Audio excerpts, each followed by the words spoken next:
দলের ছেলেদের মধ্যে বেশি রাজনীতিতে আধিপত্য নয়, জনগণের সেবক হওয়ার প্রয়োজন রয়েছে। সংযম না থাকে, সংযমের মাসে বছরটা কিভাবে যাবে? ঠিক আমাদের মুমিন মুত্তাকিনের একটা চেষ্টা রঞ্জনে আমাদের থাকা উচিত এবং এটা আমাদের জন্য অবধারিত। রাষ্ট্রের জন্য ওই শক্তি কল্যাণকর যে শক্তি মুমিন এবং মুত্তাকি, যে শক্তি সংযম, যে শক্তি নিজেকে পরিশোধিত করবার জন্য মাহে রমজানকে কাজে লাগে। মাহে রমজানের গুরুত্ব আছে রাজনীতিতে।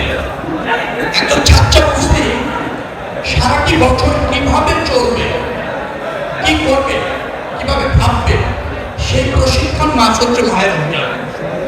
আমরা এই মাহে রমজানের শিক্ষায় থেকে আলোকিত করি, সেই শিক্ষায় নিজেকে নিবেদিত করি। এটা কিন্তু আমাদের গুরুত্ব করা উচিত। আমাদের কাছে গুরু দায়িত্ব দিয়েছে দেশের জনগণ, রাষ্ট্র ব্যবস্থাপনার সুযোগ দিয়েছে, নির্বাচনে গ্রুপ মেজরিটি দিয়েছে। এই রাষ্ট্র ব্যবস্থাপনা যদি আমাদেরকে সফল হতে হয়, জনবান্ধব করতে হয়, রাজনীতিকে যদি জনকল্যাণে করতে হয়, তবে আমাদের কিন্তু বেশ কিছু জায়গায় পরিবর্তনের প্রয়োজন আছে। যে রাজনীতি বিদ্যমান আছে তার আচরণগত অথবা অনুশীলনগত পরিবর্তন দরকার। আমি বিশ্বাস করি ছাত্র দলের ছেলেদের মধ্যে বেশি রাজনীতিতে আধিপত্য নয়, জনগণের সেবক হওয়ার প্রয়োজন রয়েছে।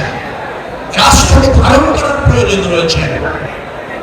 নিজের অবস্থান এবং পাল্লা ভারী করার চেষ্টা না করে দলকে জনগণের সামনে রিপ্রেজেন্ট করি, দলের পক্ষে জনমত গঠন করি। যে অঙ্গীকার নিয়ে বা যে ইশতেহার নিয়ে আমরা ক্ষমতায় এসেছি, জনগণ আমাদেরকে নির্বাচিত করেছে, সেই জন আকাঙ্ক্ষা যদি প্রতিষ্ঠিত করি এবং সেটা করতে গিয়ে ছাত্রদের দায়িত্ব রয়েছে।